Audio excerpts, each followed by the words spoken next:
Good morning. My name is Thais Gould Jacinto, and to prepare for our upcoming series, I wanted to read another chapter from my book, The Way to Riches is What You Think.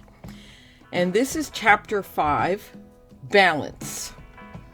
And we take the word balance very lightly, but do we know what it means? Balance is heavily loaded. It's a concept that I'm going to try to explain.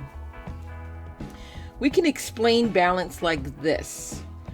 When we say we need to have balance in life, it is for us to succeed in life.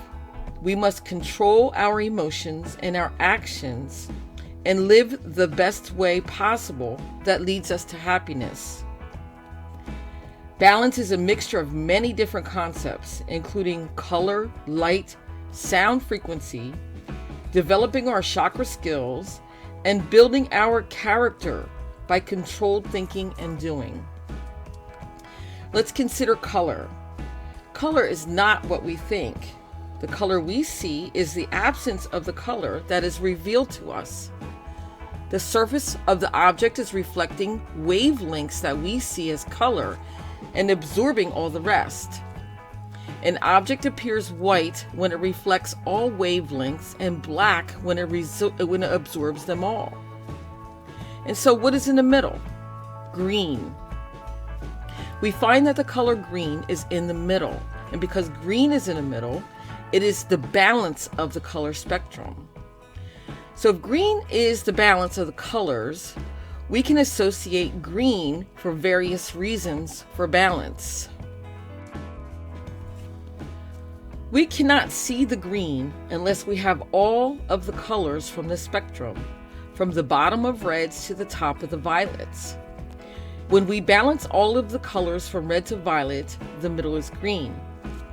Consider how color works. The absence of a color is when we see the green. We recognize that all the colors of the spectrum except green.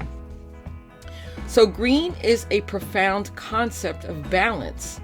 It's no mistake that the ancient people would use this term, that they see green in people, meaning that they saw envy or see green in their eyes, that they are probably out of balance for envious reasons.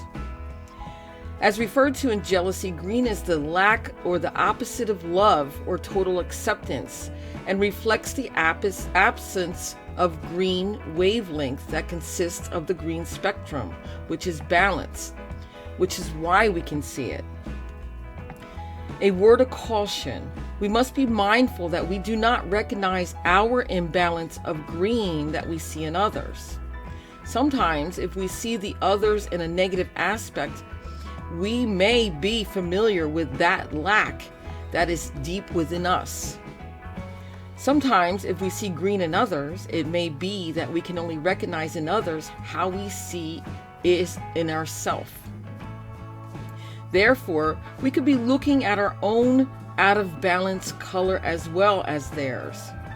Because we can only see the color that is missing, noticing the green or the out of balance that we have could be with us as well. The same holds if we do not know the color exists. The balance of both ends of the spectrum, or all of the colors described as having a whole light.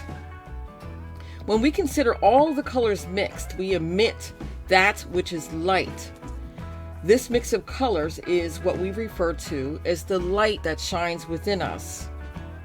When we think of color as a wavelength, the lowest color, red, bounces on a very slow frequency, and the very top of the color spectrum, which is violet, reflects on a very rapid frequency.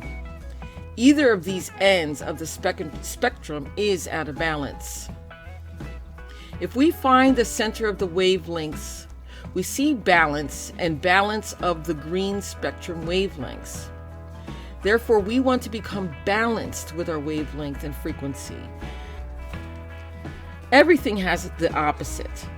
Whether we get pulled to the extreme opposite, we subconsciously gravitate to the balance in the middle. If you're sad, then you will need to find a way to be happy.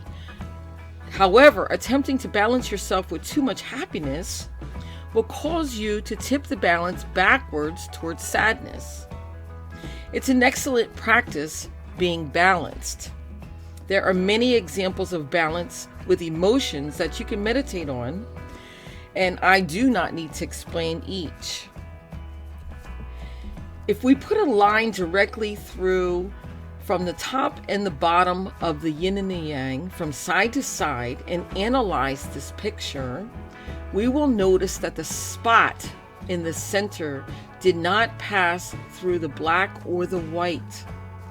And with the lines drawn, that we can see that to be balanced would be to be in the center. So therefore, we would not need to swing back to fulfill the need for balance. However, if we stay directly in the center of the chart and not sway from the center, there is no need to swing to become balanced. So this is really important for our upcoming talk that starts tomorrow on the new moon from the book 2021, Unlock Your Blessings, with our first chapter, Do Not Complain About Anything. When we learn to not complain, we learn to not tip ourselves out of balance. There's always a reason for what is happening. And if we constantly complain, then we will block our positive blessings that may be there for us that we cannot see. There's always a reason. There's always a reason why we have to stand in line or wait in traffic. There's always a reason. And if we complain, then we may block the reason that we need to notice to unlock our blessings. I'm really hoping that you can join us. We start with our first 21-day venture to unlock our blessings with our first virtue. Do not complain about anything. I hope you can join me, and thank you so much.